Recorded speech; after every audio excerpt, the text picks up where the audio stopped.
The Lord spoke to Moses, saying, "This shall be the law of the leprous person for the day of his cleansing. He shall be brought to the priest, and the priest shall go out of the camp, and the priest shall look.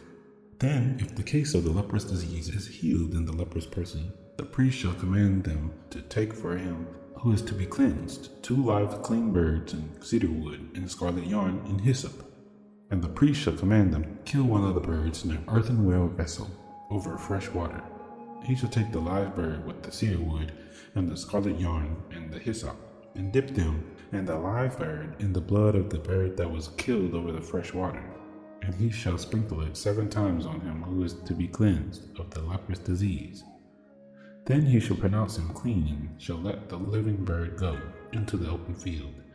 And he who is to be cleansed shall wash his clothes and shave off all his hair and bathe himself in water, and he shall be clean. And after that he may come into the camp, but live outside his tent 7 days. And on the 7th day he shall shave off all his hair from his head, his beard, his eyebrows. He shall shave off all his hair. And then he shall wash his clothes, bathe his body in water, and he shall be clean.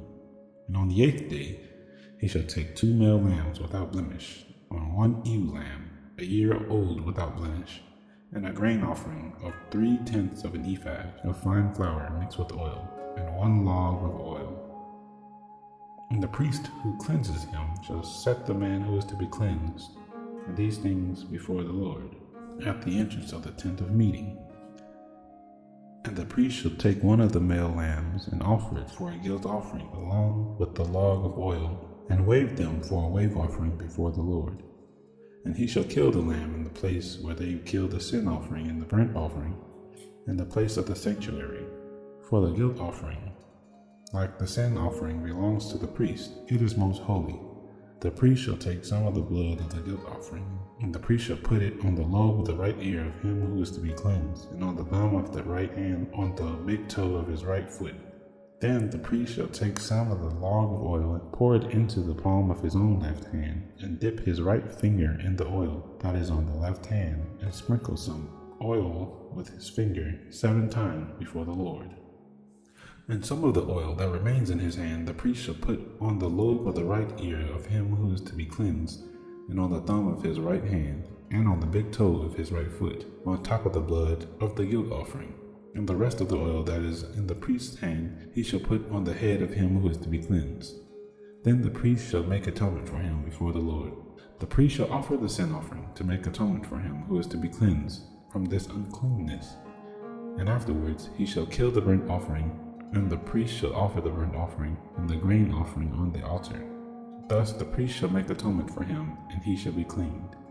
But if he is poor and cannot afford so much, then he shall take 1 male lamb for a guilt offering to be waved, to make atonement for him, and 1/10 of an ephah of fine flour mixed with oil for a grain offering, and a log of oil. Also 2 turtle doves or 2 pigeons, whichever he can afford. The one shall be a sin offering, and the other shall be a burnt offering. And on the 8th day he shall bring them for his cleansing to the priest, to the entrance of the tent of meeting before the Lord. And the priest shall take the lamb of the guilt offering and the log of oil, and the priest shall wave them for a wave offering before the Lord. And he shall kill the lamb of the guilt offering. And the priest shall take some of the blood of the guilt offering and put it on the lobe of the right ear of him who is to be cleansed, and on the thumb of his right hand, and on the big toe of his right foot.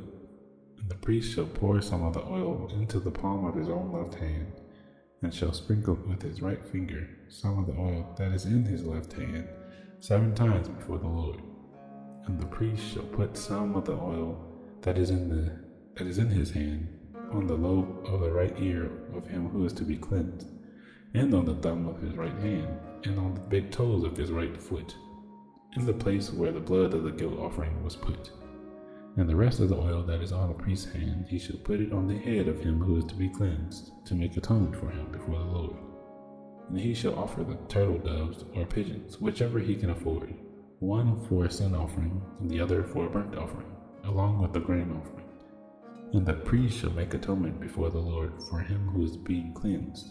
This is the law for him in whom is a case of leprous disease, who cannot afford the offerings for his cleansing.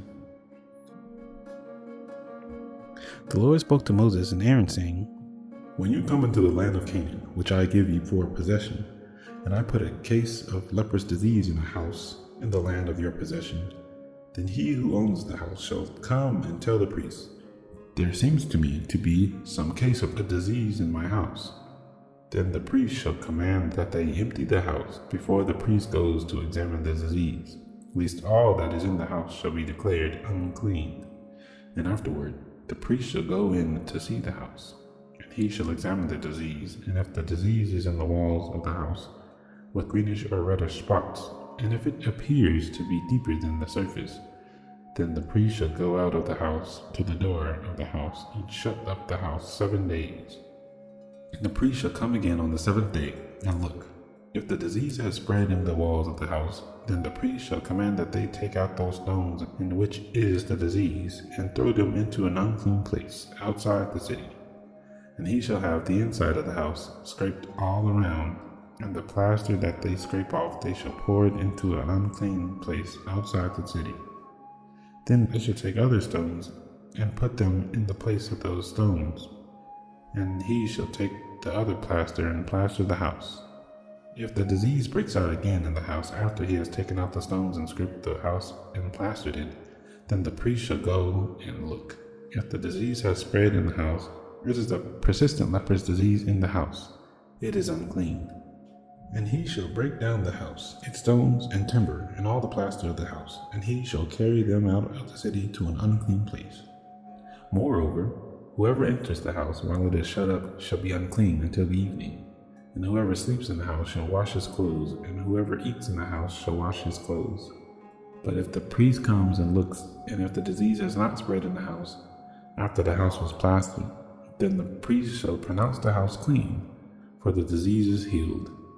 And for the cleansing of the house, he shall take 2 small birds, a cedar wood, and a scarlet yarn, and hyssop, and shall kill one of the birds in an earthenware vessel over fresh water, and shall take the cedar wood and hyssop and the scarlet yarns along with the live bird, and dip them in the blood of the bird that was killed in the fresh water, and sprinkle the house 7 times.